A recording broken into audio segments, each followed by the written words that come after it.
បងប្អូនតាគ្នាបងប្អូនមានឃើញអ្វីដែលខ្ញុំបង្ហាញអត់អញ្ចឹងរូបភាពនេះគឺជារូបភាពមកកណាត់បោះអង្គបញ្ញាម៉ូតូអសង្ឃដែលយើងជិះរាល់ថ្ងៃហ្នឹងណានេះបងប្អូនឃើញអាស្ពឺធំហ្នឹងឯងអាហ្នឹងគេហៅថាងើធំតួនាទីវាធ្វើឲ្យស្បែកអង្គយ៉ារិចនិងស្បែកអង្គយ៉ារួមហើយបងប្អូនមានឃើញអាស្ពឺតូចនេះឯងអាហ្នឹងគេហៅថាងើតូចហ្នឹងសម្រាប់ស្បែក3ដុំទៅចាប់ជាមួយនឹងត្រឡោកដើម្បីឲ្យម៉ូតូយើងហ្នឹងទៅមុខអញ្ចឹងនេះខ្ញុំដាក់រូបវីដេអូហ្នឹងគឺដើម្បីឲ្យបងប្អូនយល់ដឹងជាមួយនឹងម៉ូតូអាសង្ឃយើងហ្នឹងណាហើយបងប្អូនមានឃើញអាបដូលវែងហ្នឹងឯងនេះអាបដូលវែងហ្នឹងអាហ្នឹងចកឹះលេខពេលដែលយើងដាក់លេខទៅវាក្លឹកក្លក់ហ្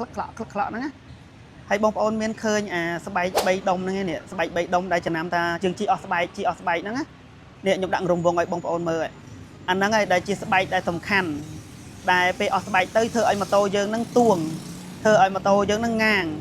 ធ្វើឲ្យម៉ូតូយើងនឹងស៊ីសាំងបងប្អូនក្នុងវីដេអូនេះដែរគឺខ្ញុំចង់បង្ហាញជាមួយនឹងប្រព័ន្ធខាងអំបញ្ញារបស់ម៉ាស៊ីនម៉ូតូហើយបងប្អូនមានឃើញម៉ារ៉ាវេន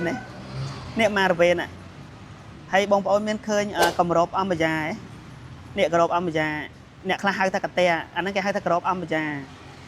ហើយបងប្អូនមានឃើញម៉ាស៊ីនមួយចំហៀងហ្នឹងឯងអាហ្នឹងគឺជារូបដែលខ្ញុំចម្រាញ់រូបភាពដើម្បីឲ្យបងប្អូននឹងបានយល់ដឹងថាតើម៉ាស៊ីននេះវាអស់ស្បែករបៀបម៉េចមកចំហៀងអង្គយ៉ាហ្នឹងរបៀបម៉េចអញ្ចឹងបើសិនជាបងប្អូនពេញចិត្តនឹងវីដេអូហ្នឹងកុំភ្លេចជួយ share ម្នាក់មួយដើម្បីឲ្យបងប្អូនយើងបានយល់ដឹងក៏ដូចជាខ្ញុំនឹងធ្វើវីដេអូបង្ហាញនៅរូបភាពផ្សេងទៀតជាមួយនឹងគ្រឿងក្នុងម៉ូតូ